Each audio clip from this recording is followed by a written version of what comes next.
In this video, I'll present you the business pitch for Wave If You Like, as though you're an investor on a show like Shark Tank.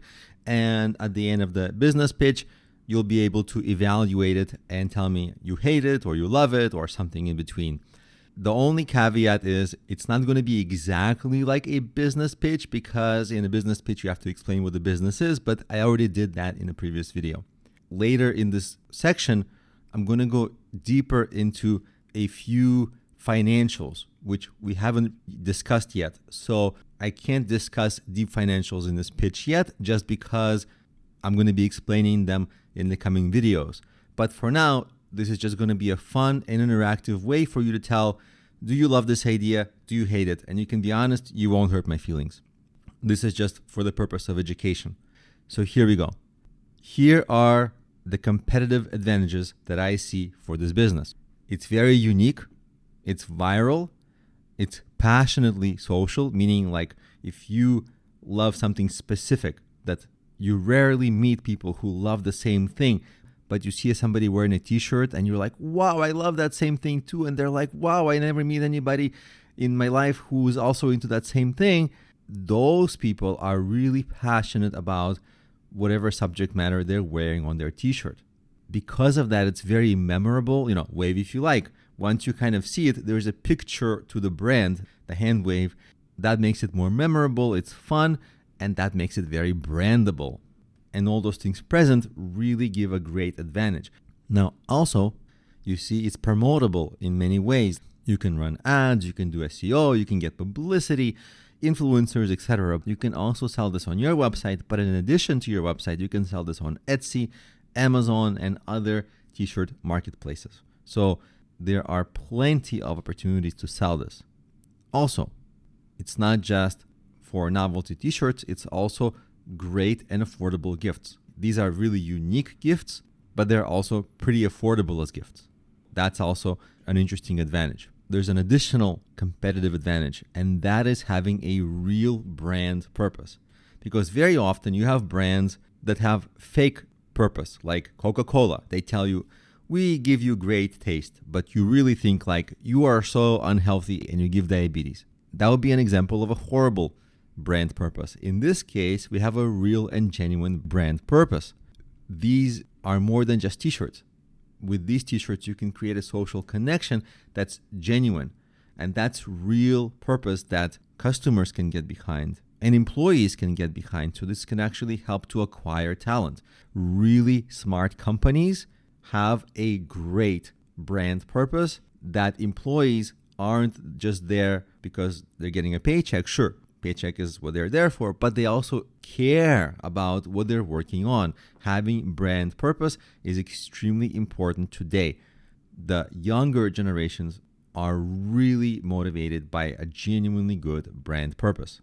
And this company actually has that. So that employees and clients can champion this cause, which makes a lot of promotion a lot easier. So with that, what's the potential of this idea? Well, we're in a multi-billion-dollar market. Of course, the fashion market is gigantic, but we're in a sub-niche. We're in a t-shirt niche, and we're not even in a t-shirt niche. We're in a funny and novelty t-shirt niche, which is much smaller, but it's still a multi-billion-dollar market. So it's still gigantic for us. And we have this advantage of having unlimited designs. As long as there are hobbies in the world or interests, we have ideas for designs. And the more niche, the cooler, because those typically have more passionate audiences. And those audiences typically interact. So one person wearing a t-shirt can show it to many like-minded individuals. And of course, we aren't planning to be just t-shirts. We can, in the future, also sell hats, hoodies, jackets, and mugs, and maybe other merchandise. And let me also share what I also like about this business, what drew me to it.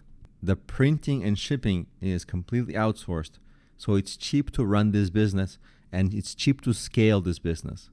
The more t-shirts I sell, it's not like I have to hire more staff for printing and shipping.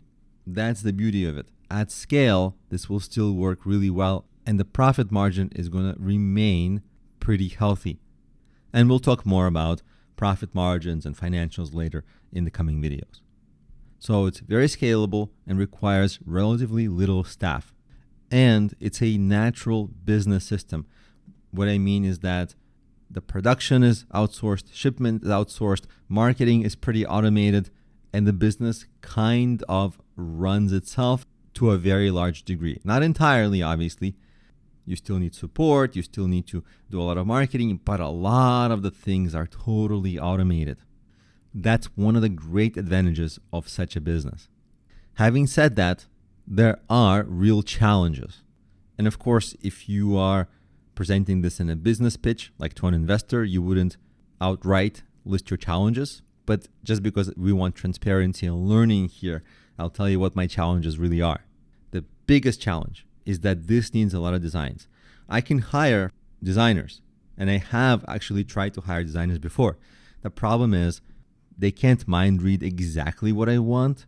So each of them has to go through many iterations. Some designers are not that great.